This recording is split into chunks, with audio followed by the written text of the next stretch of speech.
جب آقا علیہ السلام غزوہ خیبر کے لیے گئے، غزوہ خیبر کے لیے، تو وہاں ایک بڑی ایمان افروز چیز ہے، یہ آپ بیان کیا کریں اپنی نعت کے ساتھ۔ وہاں ایک کالے رنگ کا غلام تھا، کسی یہودی کا، چرواہا تھا، بکریاں چراتا تھا۔ اس نے دیکھا کافی دنوں سے یہ مجمع ہے، لشکر تھا صحابہ کا، اور کھڑے ہیں، تو کسی سے پوچھا یہ کون ہے جس کے ارد گرد لوگ جمع رہتے ہیں؟ کسی نے بتایا کہ یہ اللہ کے رسول ہیں، یہ کہتے ہیں میں اللہ کا رسول ہوں۔ اس کو اتنا پتا تھا کہ اللہ، چونکہ یہودی کا وہ کام کرنے والا تھا کہ کوئی آسمان میں ہوتا ہے اللہ، اس نے کہا وہی اللہ جو آسمانوں میں ہے، یہ کہتا میں اس کا رسول ہوں۔ اس نے کہا یہ کہتے ہیں میں اس کا رسول ہوں۔ وہ آیا کہ میں جا کے دیکھوں تو صحیح۔ اس نے آقا علیہ السلام کے پاس آ کے پوچھا آپ کون ہیں؟ آقا نے فرمایا میں اللہ کا رسول ہوں۔ اس نے پوچھا الذی فی السماء، الذی فی السماء، فقال انت رسول اللہ، کیا آپ اللہ کے رسول ہیں؟ قال نعم، آقا نے فرمایا ہاں میں اللہ کا رسول ہوں۔ اس نے پوچھا الذی فی السماء، وہ اللہ جو آسمان میں ہے؟ فرمایا ہاں اسی اللہ کا رسول ہوں۔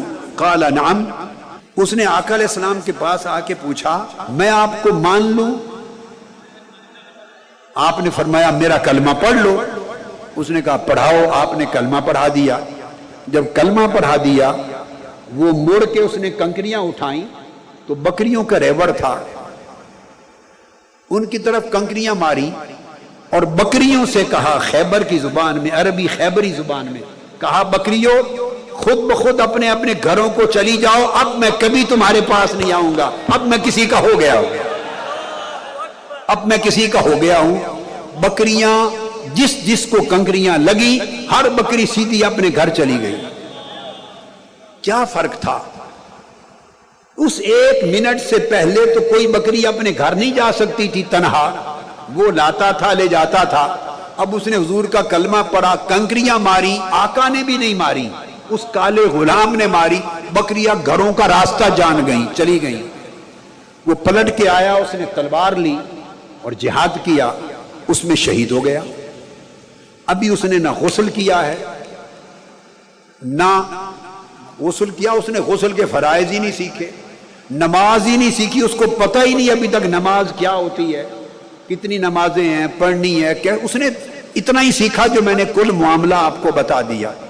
اب اس کے جو لوگ تھے ارد گرد کے، اس کو مرنے سے پہلے وہ پہنچ گئے تھے، آخری سانس تھے اس کے۔ انہوں نے پوچھا تم اپنی قوم کی طرف سے لڑتے ہوئے مر رہے ہو یا اس رسول کی محبت میں ان کی طرف سے لڑے ہو؟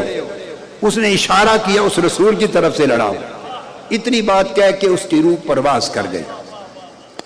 صحابہ کو پتا چل گیا کہ وہ ہماری طرف سے لڑا۔ اس کی لاش اٹھا کے لے آئے آقا علیہ السلام کے پاس، پیچھے رکھ دی اور آ کے کان میں بتایا یا رسول اللہ، اس کالے غلام کی لاش لا کے رکھ دی ہے حضور پیچھے۔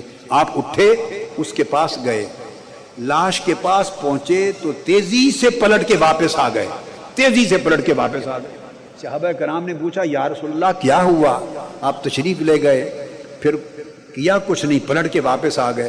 فرمایا میں گیا تھا اس کے پاس، لیکن پہنچا تو الحور العین سے 2 حوریں اس کی بیویاں اس کے پاس بیٹھی۔